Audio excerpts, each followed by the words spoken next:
Greetings everyone, Timothy Kamuzupiri from Agroecology Care and Gemfa. I would like to talk about sustainable agriculture, particularly agroecology. If you look at the world today, the number one challenge we have is climate change. And climate change is talked about on various platforms, it's talked about at various conferences. And at all these platforms, it's agreed that agriculture is one of the drivers of climate change. What's never mentioned is that agriculture is also one of the drivers for climate action. It's also one of the best solutions we have. So what has to be made clear is that bad agricultural practices are a driver for climate change, but good agricultural practices are a driver for climate action. They can help us solve so many problems and restore most of our ecosystems. So why isn't the emphasis on agriculture being used as a driver for climate action? Why is the emphasis so much on it being the evil that leads to climate change? If we're going to solve the challenge of climate change, then it is important that we look at the best solutions we have. And one of the best solutions we have is agriculture that is practiced sustainably. Sustainable agriculture. The term I prefer to use is agroecology. How exactly are we as a global family concerned about our future supposed to implement this sustainable agriculture? Well, the first thing we need to do is acknowledge the fact that the current conventional practices are not helping us.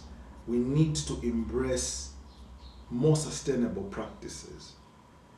With third world countries such as Zambia, it's important for us to find ways and means of supporting our small-scale farmers. When you look at our small-scale farmers, they've got a huge challenge because they need to produce food for themselves and also produce extra crops for sale. But the means of production are very expensive for them because they rely so much on hybrid seeds and artificial fertilizers, and these are very expensive for them. Even in cases where government is supposed to supply them with a subsidy, you will notice that the supply is often not enough, or it's not in time or on time. So why don't we go back to the way we used to practice agriculture before?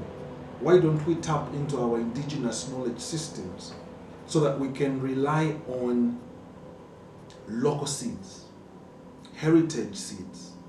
Why don't we help our small-scale farmers make their own fertilizers, organic fertilizers? Isn't that the future for agriculture?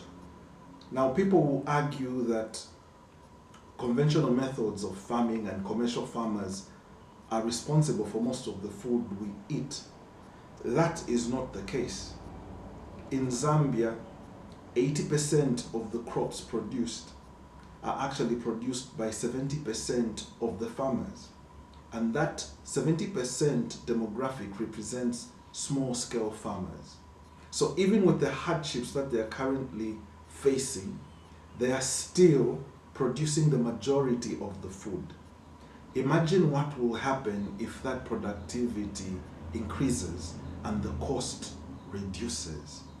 That's what's going to happen if we allow farmers to embrace local seeds. They don't have to buy them. They are freely available and they can freely be shared. That's what's going to happen if we allow our farmers to use organic fertilizers or organic manure. It will increase their productivity whilst reducing their costs. We need to find ways to support small-scale farmers because the type of agriculture they are practicing and the type of agriculture they will be able to practice if they embrace sustainable agriculture is the type of agriculture we want for the future. It's the sustainable type of agriculture, not the type of agriculture that relies on machinery, that damages the environment, that ensures that before you start farming, every plant in sight is cleared. That is not the sustainable way to go. That is not the way for the future. So let's do everything we can to support our small-scale farmers. In the case of Zambia, my motherland, it implies we have to support farmers. We have to provide them with land. The majority of them do not farm on land that they own. They farm on traditional land. So they have no title deeds to that land. They can be moved any moment. And we've noticed they are moved so many times. You will have investors that come in that take thousands of hectares, and all these small-scale farmers will simply be shifted because the land they are on is not really owned by title. It's traditional land or customary land. So how do we find ways of empowering our small-scale farmers? The 20,000 hectares we wanted to offer Kenya, for example, and Kenya, of course, eventually refused that deal or has chosen to delay it because their own citizens are not for the idea of another country offering them land. Why are we not thinking on behalf of our own people first? Why not offer that 20,000 hectares to our own small-scale farmers? Why not empower your own first before you empower others? That's not to say bilateral ties and bilateral support is not important. It is.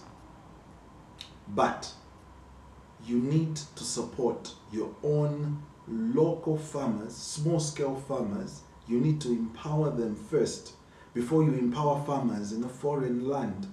It's simple logic. If you cannot empower your own people first, then one should question your generosity towards other nations. First, empower your people. Make sure they increase their productivity.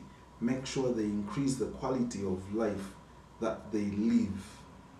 Then support other nations and other countries.